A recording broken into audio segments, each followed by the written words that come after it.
বিগত রহমতের সরকার আমাকে গ্রেফতার করছিল। রহমতের সরকার বুঝলেন কি? 16 বছর ক্ষমতায় ছিল। কত বছর?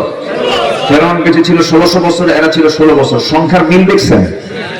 চরিত্রেরও মিল আছে। ফেরাউনের একটাই লোক ছিল ক্ষমতায় থাকতেই হবে। ওদের কি কয়টা লোক ছিল? ক্ষমতায় থাকতে হবে। এনিওয়ে, সোনার বাংলা সোনার দেশ, দিনের ভোট রাতেই শেষ। কেউ কি ভোট দিচ্ছেন 16 বছরে? এগুলি করছে। নির্বাচনের আগে 18 সালে আমাকে ধরে নিয়ে চলে গেল নভেম্বর মাসে, ইলেকশন তো ডিসেম্বরের শেষে। আমাকে ধরে নিয়ে চলে গেল থানায়। নেওয়ার পর উত্তরবঙ্গের এক ওসি মহোদয় আমার দিকে তাকায় খালি কাঁদতেছে। বললাম, আপনি কাঁদেন কেন? হুজুর বদ্ধ দিলেন না হুজুর, আপনি ধরলেন কেন? হুজুর কি করবেন? খুব চাপ, একটু নির্বাচন তো, একটু জেলখানে যান, এরপরে বের হয়ে আসবে। খুব সস্তা কথা কয়ে দিল, বুঝলেন? তো বললাম যে আমাকে তো কোনো কারণ নেই, আমাকে ধরবেন, আমি তো কোনো দোষ করিনি।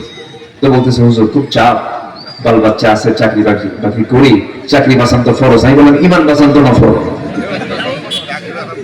আমার মামলা খান দিয়া হ্যান্ডকাফ লাগায় কি করবেন? কোর্টে চালান দিল। কোর্টের বিচারক আমার দিকে তাকায়া জিব্বাই কামড় মেরে এই আসামি খায় কে ধরে নিয়ে আসে। মামলার ধারার দিকে তাকায় দেখে যে এই তো জামিন অযোগ্য মামলা, এই মামলা রায় দিলে আমার চাকরি থাকবে না। জামিন অযোগ্য করে আমাকে হাজতে পাঠায়। হাজতে চলে গেলাম। আমি মনে করেছি এটা হাজত নয়, এটা মাদ্রাসা ইউসুফিয়া। সেদিন ইউসুফ আলাইহিস সালাম এই জেল খেটেছেন।